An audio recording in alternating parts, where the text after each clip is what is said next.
Vital Sleep is adjustable to treat the severity of your snoring and for your comfort.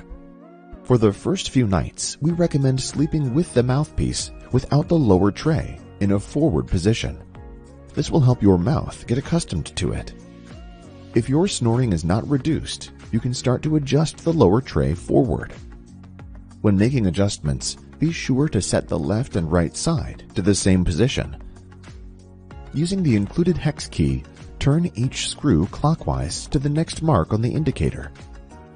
Only advance the lower tray to the minimal forward position that is most effective in treating your snoring condition.